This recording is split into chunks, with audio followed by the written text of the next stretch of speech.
Bonjour, je suis Christelle ici de la chaîne Académie de la Nouvelle Conscience. Je vais vous parler aujourd'hui encore des flammes jumelles, partie numéro 3.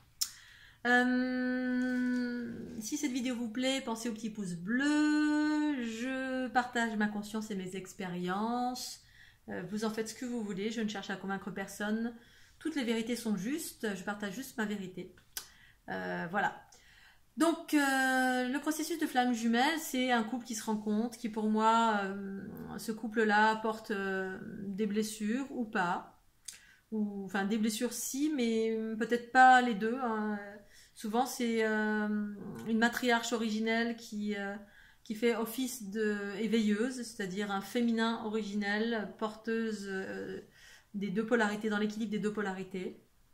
Et ensuite, donc une descendante d'une lignée matriarcale ou patriarcale, parce qu'en fait les femmes peuvent être aussi représentantes de la lignée patriarcale. Tout ça issu de la génétique originelle en fait de ce peuple originel reptilien. Et l'autre, celui qui a du mal à s'éveiller, qui porte davantage de blessures, donc qui est toujours dans les notions de survie, de victimisation, de colère, bon voilà, parce qu'on a été un guerrier, on a été engrammé, mais c'est aussi s'engrammer dans notre ADN, ce qui fait que c'est difficile et qu'on a besoin d'énergie féminine pour pouvoir s'éveiller et grandir. Donc la plupart du temps ce sont les hommes engrammés de cette génétique reptilienne patriarcale originelle, donc plus empreints de ces stigmates du passé et qui nous met dans la survie en fait.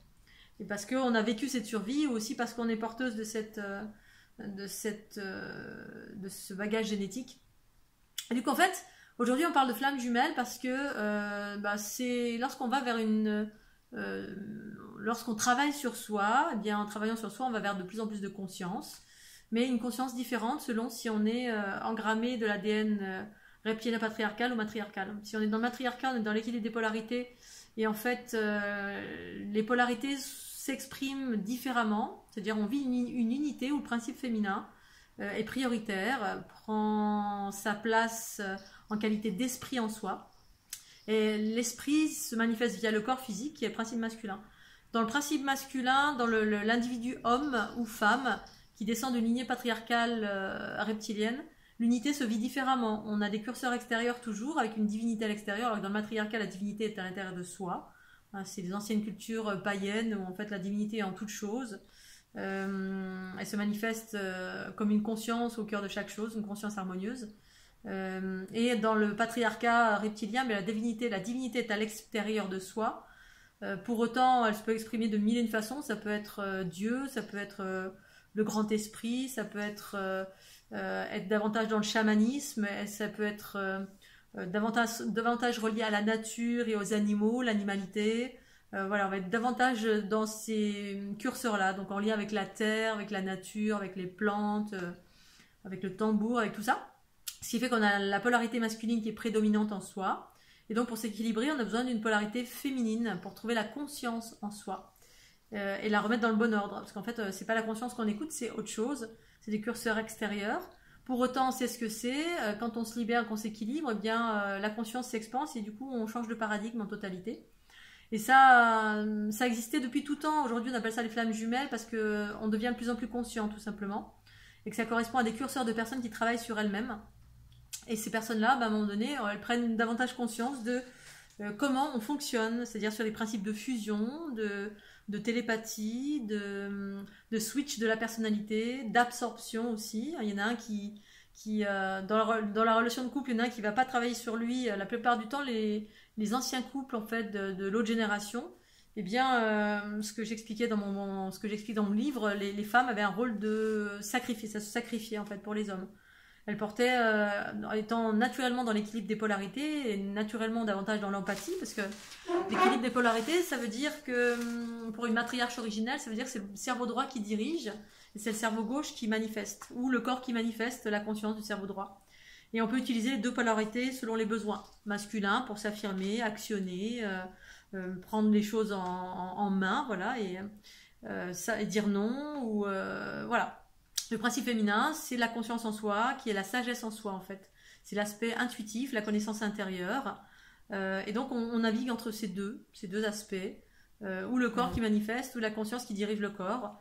Et la plupart des femmes ont ces prédispositions-là, pas toutes, hein, mais beaucoup de femmes, et les femmes qui sont dans ces prédispositions prennent source dans cette lignée originelle matriarcale évoquée par Anton Parks, les matriarches originelles. Et ensuite, le masculin de l'ancienne génération, ne travaillant pas sur lui-même, n'ayant pas la polarité féminine déployée pour des raisons X, normal, on descend on a vécu un cycle patriarcal avec des notions de guerrier, de combat, de protection, mais surtout de guerrier, combat, de prédation, la loi du plus fort, et de conditionnement que le masculin est plus fort que le féminin, et donc on met plein de curseurs comme ça pour couvrir le féminin, et du coup on est coupé de notre propre féminin intérieur, parce qu'on n'a pas conscience que le féminin, eh bien c'est pas une faiblesse, c'est pas quelque chose d'inférieur, c'est pas tout ce qu'a vécu le féminin jusqu'alors en termes de être coupé de mille et une façons via la notion d'infériorité, la notion le féminin était bafoué de mille et une façons, c'était une poule pondeuse, quelqu'un qui gérait tout à la maison, qui faisait des enfants, qui a été violé, attouché, abusé, battu, utilisé comme un objet sexuel, un objet de plaisir, un objet de reproduction, bref. Tout ce qu'on a vécu pendant l'ère patriarcale, issu directement des comportements reptiliens patriarcaux originels, de ce peuple originel qui était déjà scindé en deux, avec une lignée matriarcale, matriarcale qui impliquait des hommes et des femmes dirigés par leur conscience féminine, et une lignée patriarcale dirigée par leur ego qui exprimait la survie, le combat, la prédation. Et donc, ça, dans les anciens couples, ça existait déjà, sauf qu'on n'avait pas cette conscience. Donc, moi, j'ai vu des personnes totalement être inversées, c'est-à-dire prendre la polarité masculine, devenir des guerrières combattantes, etc. Parce qu'elles, par empathie, elles absorbaient tous les curseurs de leur mari. Le mari ayant beaucoup de souffrances, ayant été battu, ayant vécu des choses difficiles dans son enfance, mais avec pas beaucoup de capacité de pouvoir guérir en travaillant sur soi. Parce que travailler sur soi, ça implique rentrer à l'intérieur de soi, et à l'intérieur de soi, qu'est-ce qu'on trouve ? On trouve le principe féminin. C'est-à-dire la conscience en soi qui nous permet de mettre en lumière nos bobos, conscientiser. Et la conscience, c'est le principe féminin, originel, l'esprit. Dans l'unité, c'est l'esprit. L'esprit qui a la capacité de fusionner avec nos blessures et par là les transformer. En les embrassant. En fusionnant, c'est embrasser, accueillir, conscientiser, accueillir, et ce qui permet la transformation. Les femmes sont plus enclines à se remettre en question, à interroger leurs intuitions, à écouter leurs intuitions. C'est le savoir universel propre. Le masculin, les hommes, par extension, pendant l'ère du poisson, avaient plus tendance à s'en remettre à un curseur extérieur, parce qu'on a été programmés comme ça, ils ont été programmés comme ça. On leur a dit que voilà, la douceur, le pleurer, tout ça, c'était pas bien, c'était un signe de faiblesse, etc. Donc du coup, ça a toujours été des guerriers, des guerriers, des guerriers. Mais au fil du temps, ça s'édulcore, tout ça, parce qu'on traverse un cycle évolutif qui va vers davantage d'harmonie pour hommes comme pour femmes. C'est les femmes qui tirent vers le haut, en tout cas les femmes qui sont dans l'équilibre de leur polarité, avec la sagesse intérieure, et le masculin qu'il fallait pour tenir un petit peu tous les rôles à la fois, être une maman, être dans l'action, être quelqu'un qui dirige de sa sagesse, qui donne de bons conseils, qui est à l'écoute, qui est dans l'abandon, qui est dans une multitude de choses, alors que le principe masculin, c'est une force de protection, d'abondance, etc., énergie tellurique, mais qui était coupé de son féminin intérieur, donc sa part intuitive, qui a la capacité d'abandonner les curseurs extérieurs, le côté contrôle, calculateur, connaissance extérieure, de se référer à ce qui existe déjà, et que c'est 1 plus 1, ça fait 2, c'est écrit là, parce que ou alors Newton a dit ça, donc c'est ça. On reprend une connaissance extérieure, on se fie à ça, et qu'en dehors de ça, toutes les écoles extérieures, on nous a appris, en fait, tout le reste n'est pas considéré, parce que tout ce qui est intuition, cerveau droit n'était pas considéré, et en fait, c'est ce qui est en train de ressurgir à l'heure actuelle. Et donc, dans ce contexte, les anciens couples, c'était déjà ça. C'est-à-dire, il y avait déjà des inversions, de l'empathie, de l'absorption, de la transformation. J'ai vu des femmes être totalement inversées dans le rôle, c'est-à-dire devenaient leur mari, tout en gardant une part d'elles-mêmes, mais souvent elles étaient inversées, elles perdaient leur personnalité en totalité à travers le rapport de couple, qui implique le mélange de la vibration, mais aussi le mélange des fluides. Et le mélange des fluides, quand un homme fait l'amour à une femme, il dépose toutes ces distorsions. C'est-à-dire tous ces bobos, ça reste, ça passe par dans la pénétration, ça passe et ça reste, ça laisse des empreintes au niveau du féminin. Si le féminin ne transforme pas, eh bien elle se remplit de toutes les distorsions du masculin et à terme elle peut déployer des maladies. Ces maladies étant tout simplement toutes les distorsions du couple qu'elle n'a pas transformées par inconscience, tout simplement, on était inconscient. Alors il y a des femmes suffisamment fortes pour porter tout ça, transformer et garder un aspect, on va dire, positif de toute chose qui permettait de maintenir un équilibre. Puis il y a des femmes que j'ai vues totalement transformées en étant avec des personnes ultra négatives parce que toujours un rôle de victime, toujours un rôle de... On regarde à l'extérieur les malheurs du monde, bref, tous les aspects négatifs du masculin, qu'on soit un homme ou une femme, dans le couple. En tout cas, le principe masculin qui faisait corps avec l'ego en soi, c'est-à-dire nos blessures, et qui n'arrivait pas à se sortir de ces blessures. Et du coup, qu'est-ce qui permet de se maintenir en vie? C'était le principe féminin en couple, qui nous servait de support et de béquille, en fait. Et qui devait bosser pour deux. Et donc, ça a toujours existé, sauf qu'il n'y avait peut-être pas la Kundalini à l'époque. Aujourd'hui, la Kundalini, parce que la conscience s'expanse, on devient de plus en plus éveillé, on va vers une relation plus consciente, plus éveillée, on déploie nos potentiels, c'est des nouveaux mécanismes, à travers ça, c'est un nouveau paradigme qui surgit. Voilà, on appelle ça flamme jumelle. Pour autant, voilà, tous ces mécanismes de transformation, d'empathie, de fusion, de télépathie, de switch de la personnalité qui fait un reflet à l'autre pour permettre à l'autre de grandir. Mais on le faisait, ça existait déjà, mais il n'y avait pas la conscience qu'il y avait avec de comment ça fonctionne, tous ces mécanismes d'absorption, d'influence, d'informations qui circulent d'une personne à une autre, une qui tire vers le haut.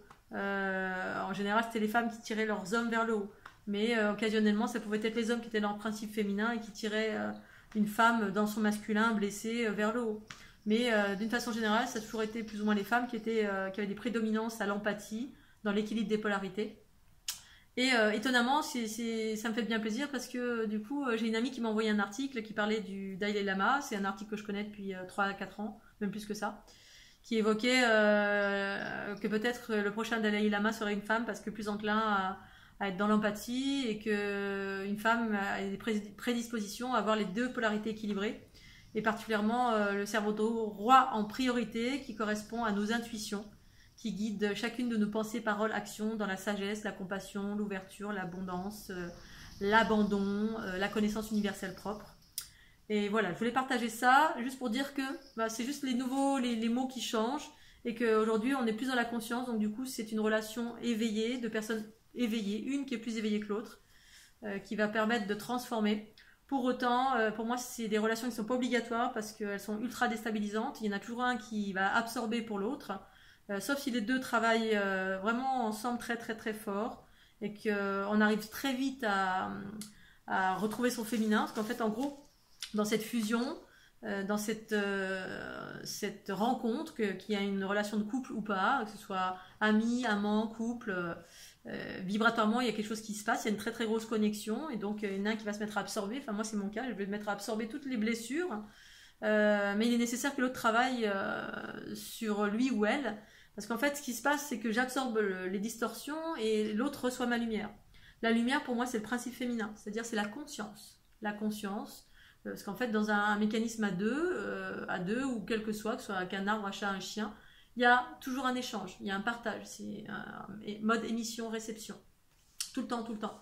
Et donc, il y en a un qui absorbe, donc moi je reçois, je suis dans mon principe féminin qui reçoit, qui accueille les distorsions.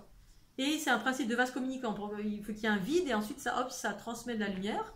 Ça va dans les deux sens. L'autre prend de la lumière ou j'offre de la lumière. Et la lumière, c'est la conscience. Donc moi, je vais me mettre à vivre les distorsions de l'autre.